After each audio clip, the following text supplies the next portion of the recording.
Hi and welcome back to my channel. So आज की video में बात करेंगे हम कि कोल्ड वॉर का प्रोग्रेस, कैसे कोल्ड वॉर स्टार्ट हुआ। पिछले वीडियो में हमने बात करी थी इसकी मीनिंग और कोल्ड वॉर की मीनिंग और क्यों रीजंस कि कोल्ड वॉर क्यों इमर्ज हुआ। अब इसके टाइमलाइन, इवेंट्स की टाइमलाइन डिस्कस करते हैं। तो सबसे पहले जानना ज़रूरी है हमारे लिए ट्रूमन डॉक्ट्रिन के बारे में। अब ये ट्रूमन डॉक्ट्रिन क्या था? तो मार्च 1947 में यूएसए के प्रेसिडेंट हैरी ट्रूमन ने ये अनाउंस किया था कि जिन भी स्टेट्स को सोवियत से प्रोटेक्शन चाहिए, जो भी स्टेट्स हैं ऐसे जिनको कि यूएसएसआर के, जैसे यूएसएसआर एक मिशन पे था कि सारे स्टेट्स को अपने अंडर लेने के मिशन में, और सुपर पावर बनने का उनका मोटिव था।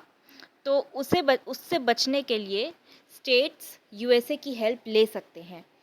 जो भी स्टेट्स प्रेशर्स फाइट कर रहे हैं, यूएसएसआर के प्रेशर से फाइट कर रहे हैं, वो उस यूएसए उन सभी स्टेट्स को सपोर्ट करेगा। ये था, इस डिक्लेरेशन को कहा जाता है ट्रूमन डॉक्ट्रिन। अब इसके बाद क्या हुआ? इसके बाद एक यूएसए में एक मार्शल प्लान इम्प्लीमेंट किया गया, जिसे यूरोपियन रिकवरी प्रोग्राम भी कहा जाता है, जो कि सोशली और इकोनॉमिकली सारे यूरोप के डेमोक्रेटिक स्टेट्स को हेल्प करता था, एड्स प्रोवाइड करता था।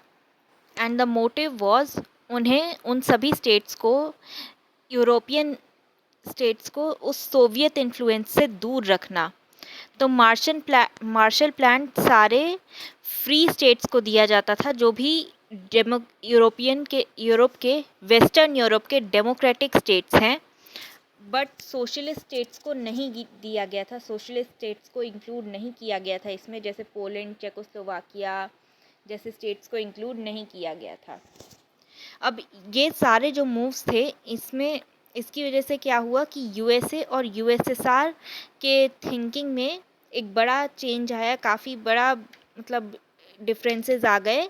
डिफरेंसेस क्रिएट हो गए कि यूएसएसआर को लगा कि यूएसए रोकने की कोशिश कर रहा है, उनके इन्फ्लुएंस को लिमिट करने की कोशिश कर रहा है।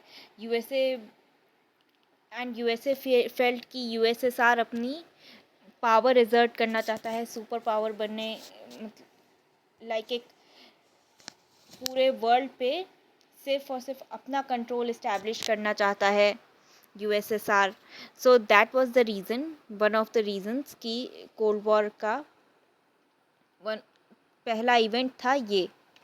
अब इस इंसिडेंट की वजह से जो जर्मनी है, जो कि ऑलरेडी दो पार्ट्स में डिवाइडेड था, एक यूएसएसआर, एक प्रो वेस्ट डेमोक्रेटिक जर्मनी था, तो वो दोनों पार्ट्स बहुत ही ज़्यादा मेजर सेंटर बन गए यूरोप में कोल्ड वॉर के।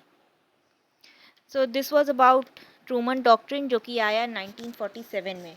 उसके एग्जैक्टली 2 साल बाद यूएसए ने फॉर्म किया NATO, North Atlantic Treaty Organisation, जो कि यूएसए का सिक्योरिटी अलायंस था, यूएसए और उसके सारे यूरोपियन एलाइज के बीच में एक ऐसा डिफेंस पैक्ट की जिसके अकॉर्डिंग अगर किसी भी स्टेट पर सोवियत एग्रेशन, कोई भी यूरोपियन स्टेट अगर, जिसके साथ भी डील हुई है एलआई, अगर यूरोपियन एग्रेशन फेस करता है, तो उसको यूएसए एड करेगा, उसको यूएसए डिफेंड करेगा।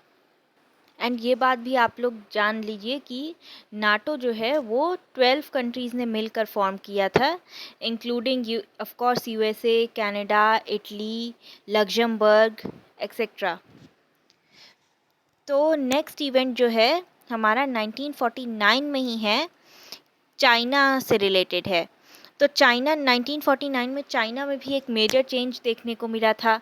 China as a communist state emerge हुआ through Mao led communist revolution.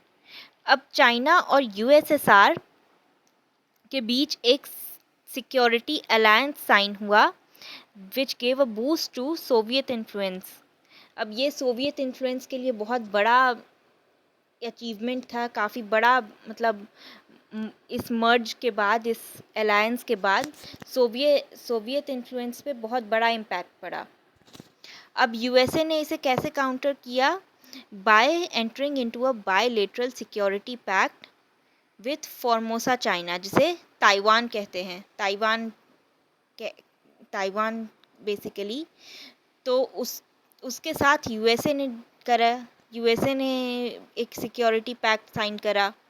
यहाँ पर ये यूएसएसआर गलत लिखा है, यूएसए गलत लिखा है, it should be USSR, so please note that. And next event आता है 1950 में, कोरियन वॉर। तो 1950 में कोरियन वॉर कब हुआ? जब नॉर्थ कोरिया ने इन्वेड किया साउथ कोरिया को। अब इस वॉर में नॉर्थ कोरिया को सपोर्ट किया यूएसएसआर और कम्युनिस्ट चाइना ने, और यूएसए और उसके एलाइज ने सपोर्ट किया साउथ कोरिया को। अब इससे भी जो तकरार थी वो बहुत बढ़ गई। एंड मोर ओवर यूएसए और उसके अलायंस पार्टनर्स ने सिक्योरिटी मिलिट्री एक्शन लिया अगेंस्ट नॉर्थ कोरिया, तो इसकी वजह जिसका अपोज किया यूएसएसआर और चाइना ने। तो ये रीज़न था, ये भी एक बहुत इम्पॉर्टेंट इवेंट था इन द कोल्ड वॉर।